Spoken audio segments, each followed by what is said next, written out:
ఒకసారి ఆ మహాశివుడు ధర్మాధికారి, కర్మాధికారి అనే పదవుల్లో నియమించడానికి యమధర్మరాజును, శనీశ్వరుడిని పిలిపించి ఒక పరీక్ష పెట్టారు.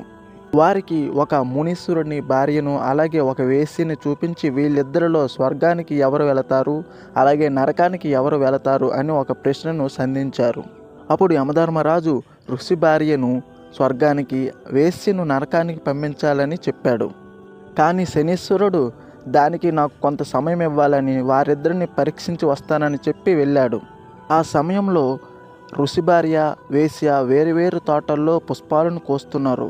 ముందుగా ఆ శనీశ్వరుడు వేరొక రూపంలో వచ్చి ఋషి భార్య వద్దకు వెళ్ళాడు. మారువేషంలో ఉన్న శనీశ్వరుడు ఋషిపత్ని వద్దకు వచ్చి, తల్లి, పక్క తోటలో ఉన్న వేశ్య మిమ్మల్ని పుష్పాలను కొన్ని ఇవ్వమని అడిగింది అని అన్నాడు. భగవంతుని పూజ కోసం కోస్తున్న పుష్పాలను ఆమె అతనికి ఇస్తూ, ఆ వేశ్య ఎంతో సుఖ సంతోషాలు అనుభవిస్తూ ఎంతో విలాసవంతమైన జీవితం గడుపుతుంది కదా అని అంటుంది.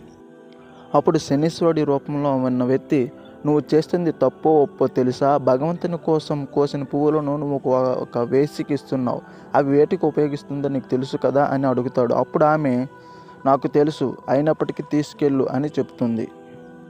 అప్పుడు శనీశ్వరుడు రూపంలో ఉన్న వ్యక్తి ఆ వేశ్య వద్దకు వెళ్ళి, పక్క తోటలో ఉన్న ఒక ఋషిపత్ని నీకు పువ్వులను భగవంతుని పూజ కోసం అడిగింది అని అంటాడు.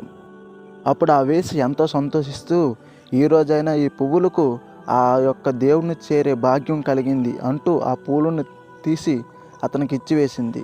అంతేకాకుండా ఆ ఋషిపత్ని ఎంతో అదృష్టవంతురాలు, ఒకే భర్తతో ఆ దేవుని ప్రార్థిస్తూ సంతోషంగా గడుపుతున్నది.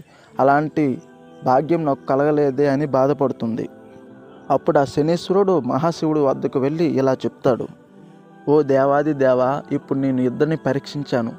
ఋషిపత్ని తన ధర్మాన్ని పాటిస్తున్నప్పటికీ మనసులో మాత్రం ఇతర విషయాలపై ఆసక్తి ఎక్కువగా ఉన్నది. అలాగే వేశ్య తన వృత్తి ధర్మాన్ని తను పాటిస్తుంది, కానీ మనసులో మాత్రం భక్తి భావంతో ఉన్నది. కాబట్టి ఎవరికి ఏ శిక్ష వెయ్యాలో తమరే నిర్ణయించండి అంటూ శివుడి దగ్గర ఉన్న యమధర్మరాజుని అడుగుతాడు. అప్పుడు యమధర్మరాజు, అవును, నేను మొదట తీసుకున్న నిర్ణయం తప్పు. ఋషిపత్నికి స్వర్గం కాదు నరకం, అలాగే వేశ్యకు నరకం కాదు స్వర్గం లభిస్తుంది అని చెప్తాడు. దీనికి ఎంతో సంతోషం పొందిన ఆ శివుడు యమలోకానికి ధర్మాధికారిగా యమధర్మరాజును, కర్మాధికారిగా శనీశ్వరుడిని నియమిస్తాడు. అందుకే బయటికి నీతివంతంగా కనిపించడం కాదు, మనసులో కూడా నీతివంతంగా ఉండాలి. అప్పుడు ఆ శనీశ్వరుడి దయ కూడా మనకు లభిస్తుంది. మనసులో ఒకటి, బయట ఒకటి ఉంటూ జీవించకూడదు. ఓం నమః శివాయ.